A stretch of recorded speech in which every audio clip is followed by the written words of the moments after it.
Nous arrivâmes vers midi au palais de porcelaine, que je trouvais désert et tombant en ruine. Il ne restait aux fenêtres que des fragments de vitres, et de grandes plaques de l'enduit vert de la façade s'étaient détachées des châssis métalliques corrodés. Le palais était situé au haut d'une pente gazonnée et, tournant avant d'entrer, mes yeux vers le nord-est, je fus surpris de voir un large estuaire et même un véritable bras de mer là où je croyais qu'avaient été autrefois Wandsworth et Battersea. Je pensais alors, sans suivre plus loin cette idée, à ce qui devait être arrivé, ou peut-être arrivé, aux êtres vivants de la mer. Les matériaux du palais se trouvèrent être, après examen, de la véritable porcelaine, et, sur le fronton, j'aperçus une inscription en caractères inconnus. Je pensais, assez sottement, que Wina pourrait m'aider à l'interpréter, mais je m'aperçus alors que la simple idée d'une écriture n'avait jamais pénétré son cerveau. Elle me parut toujours, je crois, plus humaine qu'elle n'était réellement, peut-être parce que son affection était si humaine.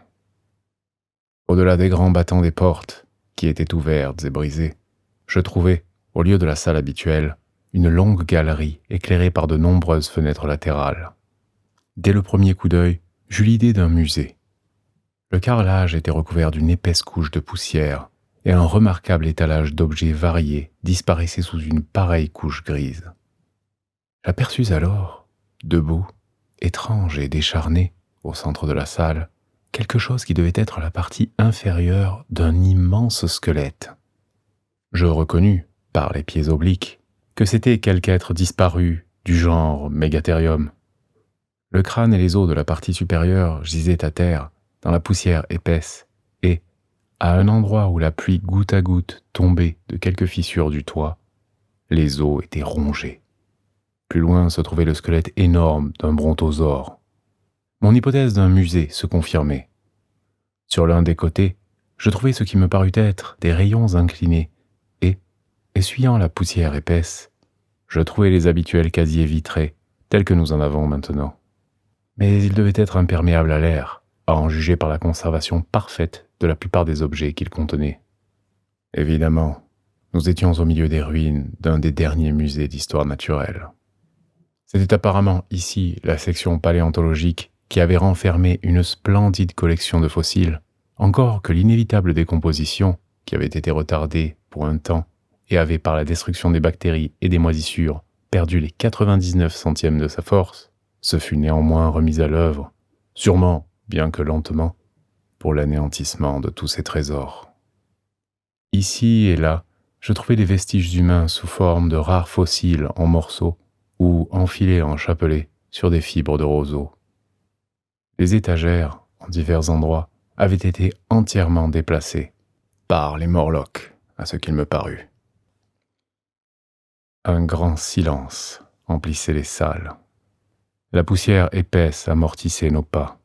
Wina, qui s'amusait à faire rouler un oursin sur la vitre rampante d'une case, revint précipitamment vers moi, tandis que je regardais tout alentour, me prit très tranquillement la main et resta auprès de moi.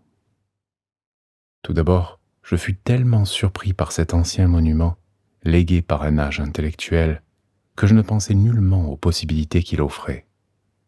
Même la préoccupation de la machine s'éloigna un instant de mon esprit. À en juger par ses dimensions, ce palais de porcelaine verte contenait beaucoup plus de choses qu'une galerie de paléontologie. Peut-être y avait-il des galeries historiques. Il se pouvait qu'il y eût même une bibliothèque. Pour moi, tout au moins, dans de telles circonstances, cela eût été beaucoup plus intéressant que ce spectacle d'une antique géologie en décomposition. En continuant mon exploration, je trouvai une autre courte galerie, transversale à la première, qui paraissait être consacrée aux minéraux, et la vue d'un bloc de soufre éveilla dans mon esprit l'idée de poudre, mais je ne pus trouver de salpêtre. Et, de fait, aucun nitrate d'aucune espèce. Sans doute était-il dissous depuis des âges. Cependant, ce morceau de soufre hanta mon esprit et agita toute une série d'idées. Quant au reste du contenu de la galerie, qui était le mieux conservé de tout ce que je vis, il ne m'intéressait guère. Je ne suis pas spécialement minéralogiste. et je me dirigeai vers une aile très en ruine qui était parallèle à la première salle où j'étais entré. Apparemment, cette section avait été consacrée à l'histoire naturelle, mais tout ce qu'elle avait renfermé était depuis longtemps méconnaissable.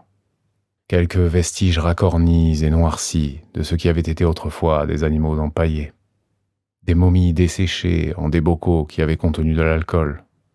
Une poussière brune, reste de plantes disparues. Et c'était tout.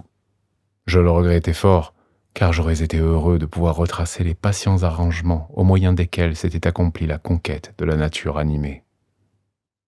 Ensuite, nous arrivâmes à une galerie de dimensions simplement colossales, mais singulièrement mal éclairée, et dont le sol, en pente faible, faisait un léger angle avec la galerie que je quittais. Des globes blancs pendaient par intervalles du plafond, la plupart fêlés et brisés, suggérant un éclairage artificiel ancien. Ici, j'étais plus dans mon élément, car, de chaque côté, s'élevaient les masses énormes de gigantesques machines, toutes grandement corrodées et pour la plupart brisées, mais quelques-unes suffisamment complètes. Vous connaissez mon faible pour la mécanique, et j'étais disposé à m'attarder au milieu de tout cela.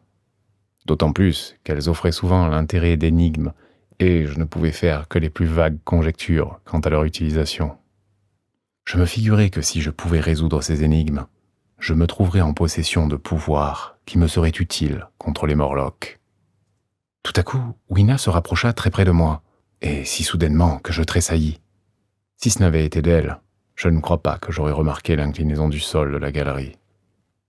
L'extrémité où j'étais parvenu se trouvait entièrement au-dessus du sol et était éclairée par de rares fenêtres fort étroites.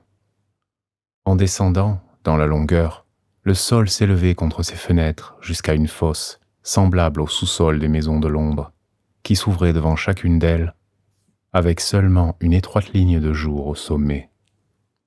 J'avançai lentement, cherchant à deviner l'usage de ces machines, et mon attention fut trop absorbée par elles pour me laisser remarquer la diminution graduelle du jour. Ce furent les croissantes appréhensions de Wina qui me firent m'en apercevoir. Je vis alors que la galerie s'enfonçait dans d'épaisses ténèbres. J'hésitai, puis en regardant autour de moi, j'observai que la couche de poussière était moins abondante et sa surface moins plane. Un peu plus loin, du côté de l'obscurité, elle paraissait rompue par un certain nombre d'empreintes de pieds, menues et étroites. La sensation de la présence immédiate des Morlocks se ranima. J'eus conscience que je perdais un temps précieux à l'examen académique de toutes ces machines. Je me rappelai que l'après-midi était déjà très avancé et que je n'avais encore ni armes, ni abri, ni aucun moyen de faire du feu. Puis, venant du fond obscur de la galerie, j'entendis les singuliers battements et les mêmes bruits bizarres que j'avais entendus au fond du puits. Je pris la main de Wina, puis, frappé d'une idée soudaine, je la laissai et m'avançai vers une machine où s'élançait un levier assez semblable à ceux des postes d'aiguillage. Gravissant la plateforme, je saisis le levier et, de toutes mes forces, je le secouai en tous sens. Soudain, Wina, que j'avais laissée au milieu de la galerie, se mit à gémir. J'avais conjecturé assez exactement la force de résistance du levier, car, après 1 minute d'effort, il cassa net, et je rejoignis Wina avec, dans ma main, une masse plus que suffisante, pensai-je, pour n'importe quel crâne de Morlock que je pourrais rencontrer. Et il me tardait grandement d'en tuer quelques-uns. Bien inhumaine, penserez-vous, cette envie de massacrer ses propres descendants, mais il n'était en aucune façon possible de ressentir le moindre sentiment d'humanité à l'égard de ces êtres. Ma seule répugnance à quitter Wina et la conviction que, si je commençais à apaiser ma soif de meurtre, ma machine pourrait en souffrir, furent les seules raisons qui me retinrent de descendre tout droit à la galerie et d'aller massacrer les brutes que j'entendais. Donc, la masse dans une main et menant Wina par l'autre, je sortis de cette galerie et entrai dans une plus grande encore, qui me rappela une chapelle militaire tendue de drapeaux en loques. Je reconnus bientôt les haillons brunis et carbonisés qui pendaient de tous côtés, comme étant les vestiges délabrés de livres. Depuis longtemps, ils étaient tombés dans le lambeau, et toute apparence d'impression avait disparu. Mais il y avait, ici et là, des cartonnages gauchis et des fermoirs de métal brisés qui en disaient assez long. Si j'avais été littérateur, j'aurais pu, peut-être, moraliser sur la futilité de toute ambition. Mais la chose qui me frappa la plus vivement et le plus fortement fut l'énorme dépense de travail inutile dont témoignait cette sombre solitude de papier pourri. Je dois avouer qu'à ce moment, je pensais surtout aux Philosophical Transactions et à mes 17 brochures sur des questions d'optique. Nous arrivâmes à ce qui dut être autrefois une galerie de chimie technique, et j'espérais vivement faire là d'utiles découvertes. Sauf à une extrémité où le toit s'était affaissé, cette galerie était bien conservée. J'allais avec empressement vers celle des cases qui étaient restées entières. Et enfin, dans une des cases hermétiques, je trouvai une boîte d'allumettes. Précipitamment, j'en essayai une. Elles étaient parfaitement bonnes, même pas humides. Je me tournai vers Weena.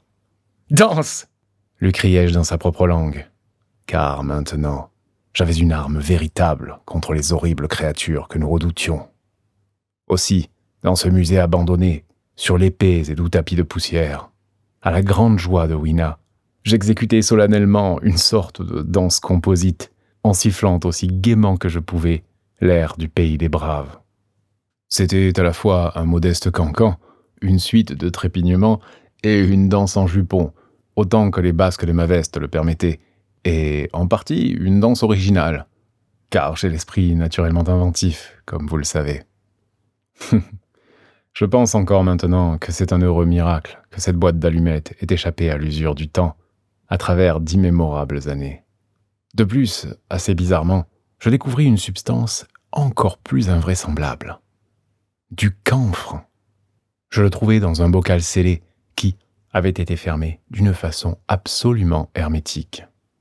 Je crus d'abord à de la cire blanche et en conséquence brisai le bocal, mais je ne pouvais me tromper à l'odeur du camphre. Dans l'universelle décomposition, cette substance volatile se trouvait par hasard avoir survécu à travers peut-être plusieurs milliers de siècles. Cela me rappela une peinture à la sépia que j'avais vue peindre un jour avec la couleur faite d'une bélemnite fossile qui avait dû périr et se fossiliser depuis des millions d'années. J'étais sur le point de le jeter, mais je me souvins que le camphre était inflammable et brûlait avec une belle flamme brillante, une excellente bougie, et je le mis dans ma poche. Je ne trouvai cependant aucun explosif, ni aucun moyen de renverser les portes de bronze. Jusqu'ici, mon levier de fer était le seul objet de quelque secours que j'eusse rencontré. Néanmoins, je quittai cette galerie, transporté de joie. Je ne puis vous conter toute l'histoire de ce long après-midi. Ce serait un trop grand effort de mémoire de me rappeler dans leur ordre mes explorations. Je me souviens d'une longue galerie pleine d'armes rouillées et comment j'hésitais entre ma massue et une hachette ou une épée. Je ne pouvais pourtant les prendre toutes deux, et ma barre de fer promettait mieux contre les portes de bronze. Il y avait un grand nombre de fusils, de pistolets et de carabines. La plupart n'étaient plus que des masses de rouille, mais un certain nombre étaient faits de quelques métals nouveaux et encore assez solides. Mais tout ce qui avait pu se trouver de cartouches et de poudre était tombé en poussière. Un coin de cette galerie avait été incendié et réduit en miettes, probablement par l'explosion d'un des spécimens. Dans un autre endroit se trouvait un vaste étalage d'idoles, polynésiennes, mexicaines, grecques, phéniciennes, de toutes les contrées de la terre, je crois. Et ici, cédant à une irrésistible impulsion, j'écrivis mon nom sur le nez d'un monstre en stéatite provenant de l'Amérique du Sud, qui tenta plus particulièrement mon caprice. À mesure que s'approchait le soir, mon intérêt diminuait. Je passais de galeries en galeries poudreuses, silencieuses, souvent en ruine. Les objets exposés n'étaient plus parfois que de simples morceaux de rouille ou de lignite, et quelquefois étaient mieux conservés. En un endroit, je me trouvai tout à coup auprès d'un modèle de mine d'étain, et alors, par le plus simple accident, je découvris, dans une case hermétique, 2 cartouches de dynamite. Je criai « Eureka !» et, plein de joie, brisai la vitre du casier. Alors, il me vint un doute. J'hésitai, puis, choisissant une petite galerie latérale, je fis mon essai. je n'ai jamais éprouvé désappointement pareil à celui que j'eus en attendant 5, 10, 15 minutes, une explosion qui ne se produisit pas. Naturellement, ce n'était que des simulacres, comme j'aurais dû le deviner en les trouvant à cet endroit. Je crois réellement que, n'en eût-il pas été ainsi, je me serais élancé immédiatement et j'aurais été faire sauter le sphinx, les portes de bronze, et du même coup, comme le fait se vérifia plus tard, mes chances de retrouver la machine. Ce fut, je crois, après cela que je parvins à une petite cour à ciel ouvert dans l'intérieur du palais. Sur une pelouse, 3 arbres à fruits avaient poussé. Là, nous nous reposâmes et les fruits nous rafraîchirent. Vers le coucher du soleil, je commençai à considérer notre position. La nuit nous enveloppait lentement, et j'avais encore à trouver notre refuge inaccessible. Mais cela me troublait fort peu maintenant. J'avais en ma possession une chose qui était peut-être la meilleure de toutes les défenses contre les Morlocks. J'avais des allumettes. J'avais aussi du camphre dans ma poche, s'il était besoin d'une flamme de quelque durée. Et il me semblait que ce que nous avions de mieux à faire était de passer la nuit en plein air, protégé par du feu.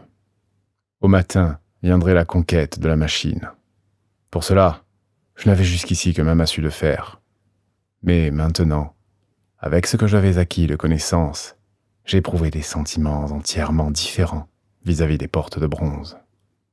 Jusqu'à ce moment, je m'étais abstenu de les forcer à cause du mystère qu'elles recelaient.